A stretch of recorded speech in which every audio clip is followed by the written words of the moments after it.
As part of the Office of Teacher Education and Certification, we created the Huntsville Network for Urban School Renewal. And our goal at the time of creating it was to address some of the issues that were occurring in the Title I schools in Huntsville, Alabama. We recognized that the kids there were not achieving the way they should, and as a historically black college and university, it made no sense that we were sitting right there in the midst of a neighborhood, low-income neighborhood, in which the kids were not achieving like they should. 9 times out of 10, those kids were coming to Alabama A&M University. And so we thought to ourselves, at least I thought to myself, why can't we address the needs now, create a pipeline of students who will be coming to our university? We take care of those needs before they get there. Since its inception in 2011, the Huntsville Network for Urban School Renewal, Inc., HNUSR, has worked diligently to build a viable organization to help mitigate poverty-related factors that contribute to low academic achievement among children in Alabama's underprivileged communities. HNUSR has solicited the leadership, expertise, and guidance from board members and industry professionals, including Dr. Diana Bersall, expert in education management. Charter schools provide an option for families who have none. Unfortunately, in today's day and age in America, your quality of education is determined by your zip code, where you're born, and it limits your opportunity or expands your opportunity. If students are born to parents who have means or located in an area where there's more affluence, they tend to get a better education. There's a ton of research to support that. So many kids in urban environments get the opposite of that. They get 6 years of education in 12 years. And I don't think that's right. The Huntsville Network for Urban School Renewal, Inc. supports and enhances Alabama's Title I schools in the organization's shared mission to not only close but eliminate the achievement gap by implementing the 6 design elements of the network approach.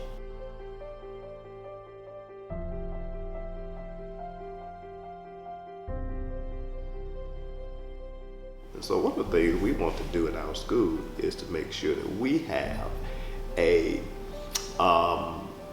culturally responsive curriculum in which we help the kids identify what their culture is, not only identify, but appreciate it, and know that they have their own cultural place in the world.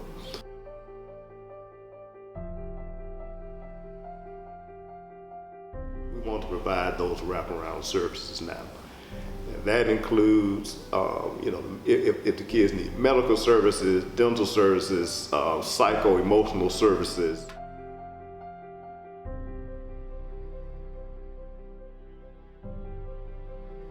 One of the problems I think that is prevalent in our schools now is this testing mentality and that this reporting mentality. And so there's so much stuff going on in schools that oftentimes teachers just don't have the time or the inclination to focus on the achievement of the child.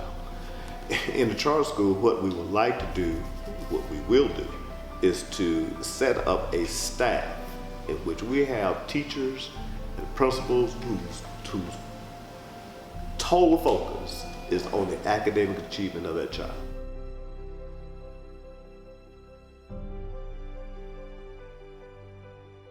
Parents deserve quality options. They deserve some choice in where their kids go to school because they need some control.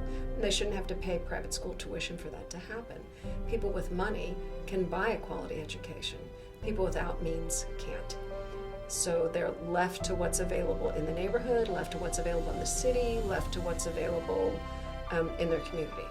And as a result, they often end up with a less desirable education, which projects a less desirable outcome for their life. Research has shown that the biggest school-based factor for the academic achievement of a child is their classroom teacher. If you have a poor classroom teacher, a child will not learn as much as they would have learned with a more successful teacher. What we want to do is to specifically prepare our own teachers in the urban schools. We have a program called a teacher residency program, in which is the urban teacher residency program. in which teachers are given the professional development and preparation they need specifically for teaching in schools where the population is basically low income and minority. Many times our teachers who come in those classrooms get frustrated.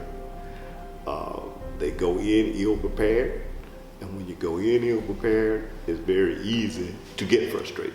And the attrition rate in those schools are very high. The Urban Teacher Residency Program is a program that has been shown to reduce the attrition rate of teachers because they go in knowing what they're going up against. And they go in with certain skills and preparation. The Whatever It Takes term is a term that Jeffrey Canada used, the Harlem Children's Zone. He had one thing in his mind. He said that the kids in Harlem had to do better than what they were doing. And he would do whatever it takes to get it done. Now what that means that, I don't get, finances would be no hindrance.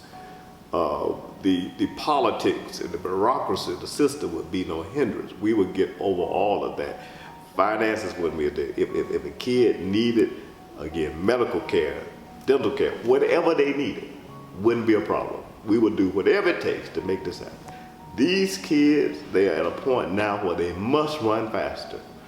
And the only way that they can run faster is that we'll be able to provide them with whatever they need to run faster and to give them whatever they need to do it. And that is what the message we want to give to all of our funders, really.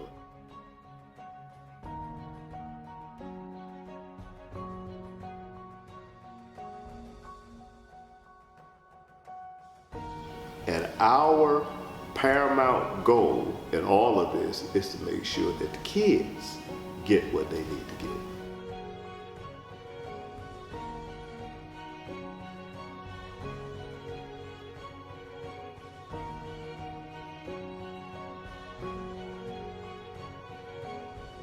These past 4 years have served as an uplifting jumpstart to life-changing programs for children of the Huntsville community.